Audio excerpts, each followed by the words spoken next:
Pakinggan natin. Pero habang pinapakinggan natin etong balitang ito, be very observant.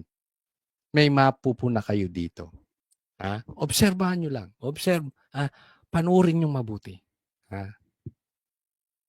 Maring itinanggi ni dating Senador Antonio Trillanes na tumanggap siya ng 2 milyong dolyar mula kay dating Congressman Zaldico para sa investigasyon ng ICC sa kaso ni dating Pangulong Rodrigo Duterte.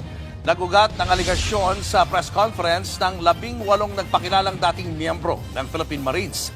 Ayon sa affidavit ng mga Marines na inilahad ng abogado nilang si Attorney Levito Maligod, tumayo sila bilang mga executive assistant noon ni dating Congressman Zaldico.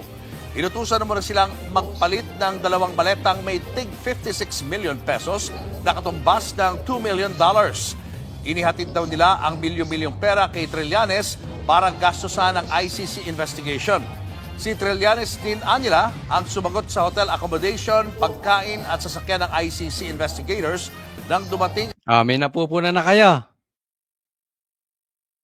May napuna kayo. Ilagay nyo sa comment section ano napuna nyo. Pakinggan po natin. Naku.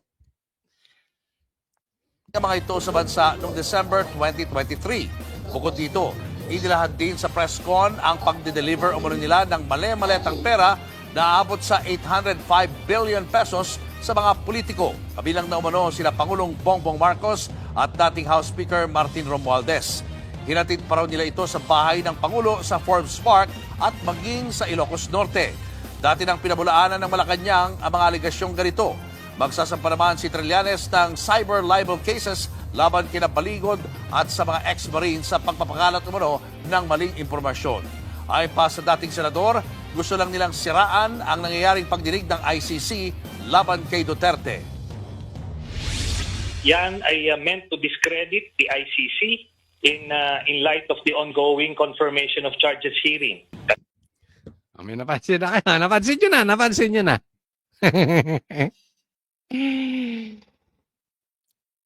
Hindi nyo napansin. Ako ito ay aking opinion lang. Kasi gusto kong ibalita ito. At naghahanap talaga ako ng news patungkol dito sa 18K. Etong 18 ex-Marines. Wala talaga akong nakita. As of the taping o as of the recording of this video, of this vlog, wala akong makita. Tiningnan ko yung live, tiningnan ko yung meron mang ilan-ilan yung ibang media. Okay, kilala nyo naman sino yung mga nagbabalita na media. Pero yung ibang malalaki, wala akong nakita. Hindi ko alam kung ako ba ay mahina mag-research. Pero kasi, sa tagal ko nang nagbablog, pag may malaking balita, kalat yan. Halos, naibalita na nila, binabalita pa ulit, paulit-ulit. Minsan nga, 5 times yung isang balita. Pero yung ganito kalaking balita, biglang wala. Napansin nyo ba?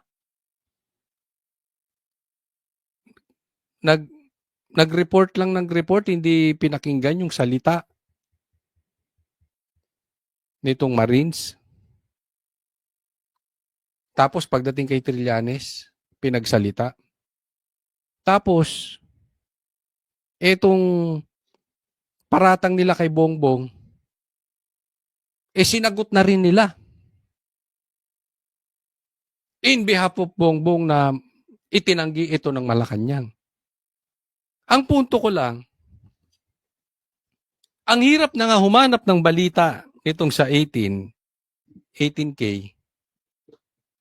Tapos may nagbalita, hindi nyo pa pinagsalita. Hinayaan nyo na lang sanang madinig din. Dati naman nilang ginagawa. Baka nga nag-aantay muna. Hindi natin alam. Baka bukas. O baka mamaya pagka-upload ko nito, baka meron na silang balita. Pero inantay muna nila yung oras Yun ang issue dito, inantay yung oras. Ano binabalita patungkol sa vlogger? Yung ganito kalaki, dapat ito. Ang pinakamalaking balita ngayon. Kung bagat sa newspaper, anong panahon ko uso pa newspaper, alam ko maraming manunood dito kaedad ko. Front page yung 18K. Ngayon wala silang balita. Parang nagbalita lang ganito kakapiranggot. Parang masama pa ang loob. Si Trillanes pinagsalita. Nadinig mo yung boses ng Marines, hindi. Baka may hinala ako mag-research. Kasi nakita nyo yung timing. Sa lahat ng araw, ngayon nila ilalabas yan. Last year pa yung mga male-maleta na yan. Wala silang na-mention. Then ngayon, kung merong ICC proceedings, biglang may ganyan. Hindi, ang sagutin mo, totoo ba? Di ba?